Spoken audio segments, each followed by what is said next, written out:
নমস্কাৰ দৰ্শকবৃন্দ, আপোনালোক সকলোকে আমাৰ চেনেলৰ নতুন অন্য এটা ভিডিঅ'লৈ স্বাগতম জনাইছোঁ। দৰ্শকবৃন্দ, আজি হৈছে পবিত্ৰ বুদ্ধ পূৰ্ণিমা। সনাতনী মতে পূৰ্ণিমা তথা বুদ্ধ পূৰ্ণিমা তিথিৰ বিশেষ গুৰুত্বপূৰ্ণ আছে। এই বছৰ বহাগত নহয়, বুদ্ধ পূৰ্ণিমা পালিত হৈছে জেঠত। সেইবাবে এইবাৰ বুদ্ধ পূৰ্ণিমাৰ তিথিৰ বিশেষ তাৎপৰ্যই বহন কৰিছে। আজি সন্ধিয়াৰ পৰা বুদ্ধ পূৰ্ণিমা আৰম্ভ হ'ব।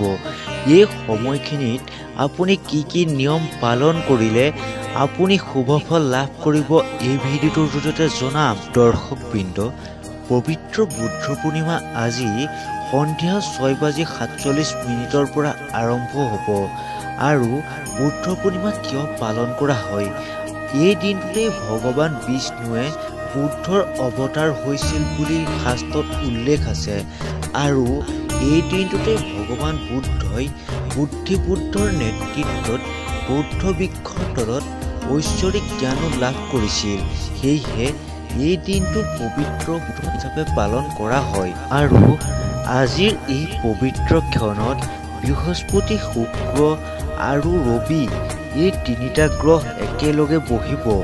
এই সময়খিনিত আপুনি যি কামেই নকৰক, এই কামেই আপোনাৰ জীৱনটোৰ বাবে বহুত ভাল হ'ব। দৰ্শকবৃন্দ, আজিৰ এই পবিত্ৰ ক্ষণত অৰ্থাৎ বুদ্ধ পূৰ্ণিমা এই ক্ষণত আপুনি কি নিয়ম পালন কৰিব পাৰে আৰু কি নিয়ম পালন কৰিলে আপোনাৰ জীৱনটো সুখ শান্তিৰে ভৰি পৰাৰ লগতে লক্ষ্মীয়ে আপোনাৰ ঘৰত আহি উপস্থিত হয়, এই ভিডিঅ'টোৰ জৰিয়তে জানো আহকচোন।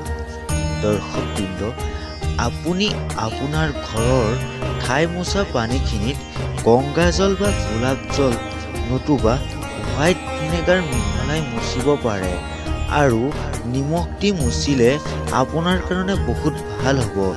যিহেতু এইবাৰৰ বুদ্ধ পূৰ্ণিমাৰ বিশেষ সময় পৰিছে, কাৰণ এইবাৰ বুদ্ধ পূৰ্ণিমা বৃহস্পতিবাৰে পৰিছে। অৰ্থাৎ বৃহস্পতিবাৰ হৈছে লক্ষ্মীবাৰ। আৰু এই সময়খিনিত যদি গংগাজল দি গা ধুৱে তেতিয়া বহুত ভাল ফলাফল লাভ কৰিব। আনফালে আঁহত গছৰ গুৰিত লক্ষ্মীয়ে বাস কৰে বুলি বিশ্বাস কৰা হয়। আৰু এই দিনটোত যদি পানীৰ লগত চেনি মিহলাই আঁহত গছৰ গুৰিত ঢালে তেতিয়াহ'লে আপোনাৰ ধন বৃদ্ধিত সহায় হ'ব, লগতে লক্ষ্মীৰ আশীৰ্বাদ আপোনাৰ ওচৰত পাব।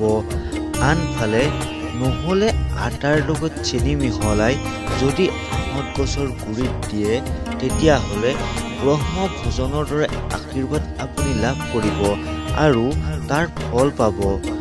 যেতিয়া আপুনি আঁহত গছজোপাত পানী দিবলৈ যাব, সেই আঁহতজোপা মন্দিৰৰ ওচৰত হ'লে ভাল। আৰু সেই আঁহতজোপাত আপুনি 4 বাৰ নহ'লে 7 বাৰ প্ৰদক্ষিণ কৰিব। তেতিয়া দিনটোৰ কাৰণে আপোনাৰ শুভ হ'ব। নহ'লে দিনৰ ভাগতেই শিৱলিংগত পানী ঢালিব পাৰে বা গাখীৰ, চাউল আৰু চেনি মিহলি কৰি শিৱলিংগত ঢালিব পাৰে। লগতে শিৱলিংগত গংগা জল দিলেও ভাল। লগতে 5 পোৱা চাউল আপোনালোকে এখন হালধীয়া কাপোৰেৰে মেৰিয়াই পূৰ্ণিমাৰ দিনাখন ৰাতি মা লক্ষ্মী আৰু বিষ্ণুৰ প্ৰাৰ্থনা কৰিব পাৰে। তাৰ পিছদিনা চাউলখিনি আধা কেজি ঘৰত ৰাখিব আৰু আধা কেজি ভিক্ষাৰীক দি দিব। বাকী থকা 1 পোৱা চাউল মন্দিৰত থ'ব পাৰে।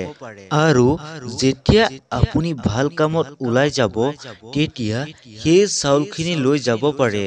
যিসকলে ডিপ্ৰেছন, এনজাইটিত ভুগি আছে তেওঁলোকে বুদ্ধ পূৰ্ণিমাৰ এই পবিত্ৰ ক্ষণত গংগাজল দি গা ধুলে ভাল।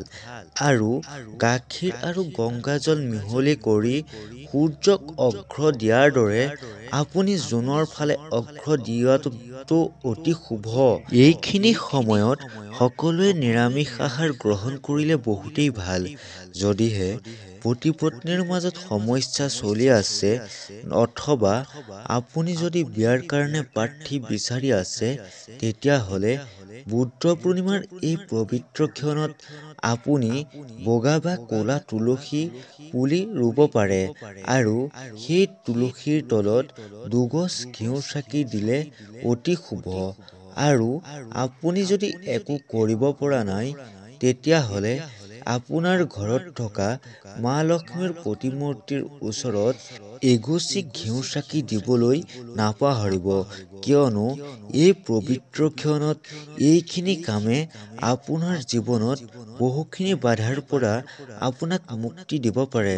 দৰ্শকবৃন্দ, বুদ্ধ পূৰ্ণিমাৰ এই পবিত্ৰ তিথিত পায়স বনাই আৰাধ্য দেৱতাক নিবেদন কৰিলে সেয়া অতি শুভ বুলি গণ্য কৰা হয়। আৰু বুদ্ধ পূৰ্ণিমাৰ তিথিৰ সন্ধ্যা চন্দ্ৰ দেৱতাক নিবেদন কৰক অঘ্ৰ, কিয়নো পুণ্য সঞ্চয়ৰ বাবে ঘৰত আয়োজন কৰিব পাৰে সত্যনাৰায়ণ পূজা। আৰু এই তিথিৰ পবিত্ৰ ক্ষণত পানী ভৰ্তি কলহ আৰু খাদ্য দান কৰাটো অতি শুভ। এই তিথিৰ সন্ধ্যা মা লক্ষ্মীক এটা ৰঙা ৰঙৰ পদুম নিবেদন কৰিলে তেওঁ সুপ্ৰসন্ন হয়। আৰু এই তিথিত লক্ষ্মীনাৰায়ণ আৰু আহঁত গছৰ পূজা কৰিলে অত্যন্ত শুভ হয়। দৰ্শকবৃন্দ, এটি নাৰিকল মা লক্ষ্মীক নিবেদন কৰাৰ পিছত আপোনাৰ আলমাৰীৰ টকা ৰখা স্থানত ৰাখক আৰু তেতিয়া আপোনাৰ ঘৰত কোনো অৰ্থৰ সমস্যাই দেখা নিদিব।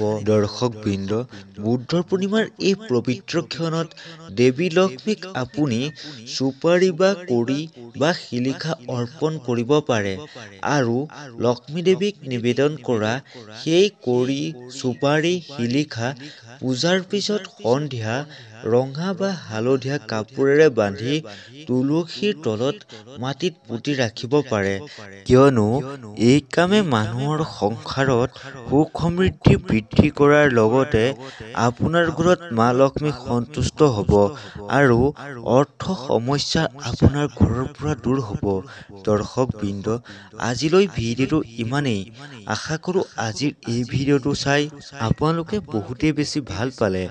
আৰু যদি ভাল পালে তেতিয়াহ'লে আপোনালোক সকলোৱে ভিডিঅ'টোত লাইক এটা দিব আৰু আমাৰ চেনেলটো ছাবস্ক্ৰাইব কৰি আমাকো অলপ আগবাঢ়ি যোৱাত সহায় কৰিব বুলি আশা ৰাখিলোঁ।